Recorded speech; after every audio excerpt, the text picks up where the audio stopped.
Chinese President Xi Jinping shuttershock confused by North Korea's sudden hardline? Look to China for answers.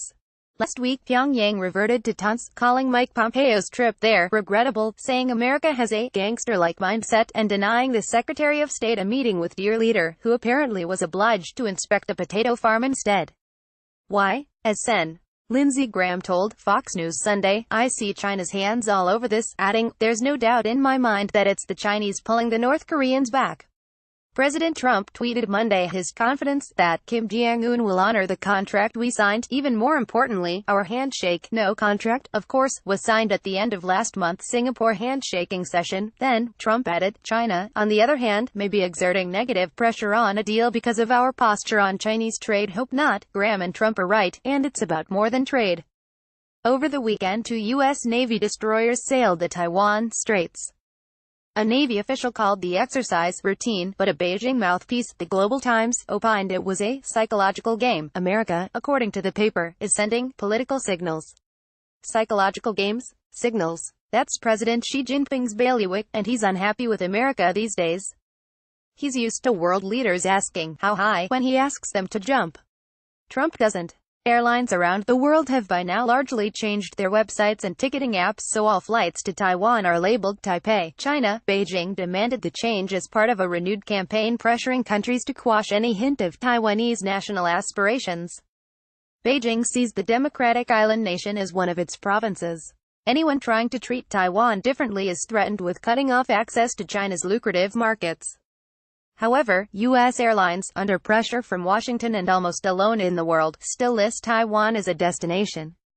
So Xi can't be happy. Meanwhile, Trump has also been threatening to, as he sees it, level the trade playing field.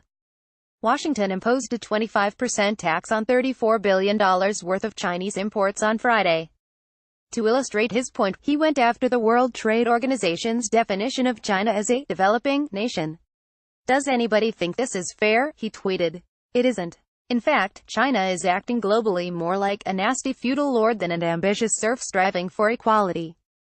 And not only in Taiwan, or the rest of China's ever-expanding backyard. Beijing is working hard to export state capitalism. Even in Europe, some wonder these days whether China offers a better governing model than our messy and chaotic democracies.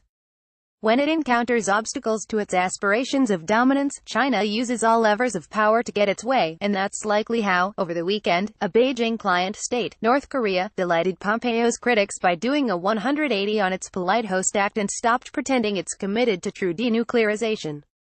The usual suspects, including some in the Trump administration, will now push the president to appease Xi. If you avoid confrontation, negotiate your proposed tariffs away and forego big military maneuvers in Beijing's backyard, maybe North Korea will come back to the table ready to deal. That would be a big mistake.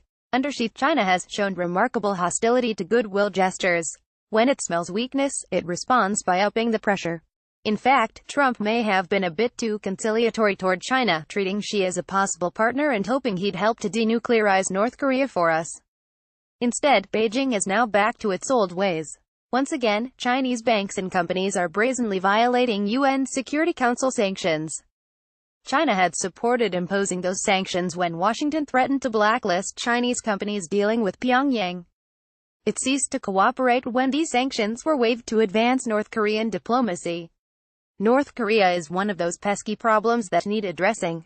Trump has, rightly or not, gone all in trying to negotiate it away. But North Korea is merely a tail, while China is the menacing wolf wagging it.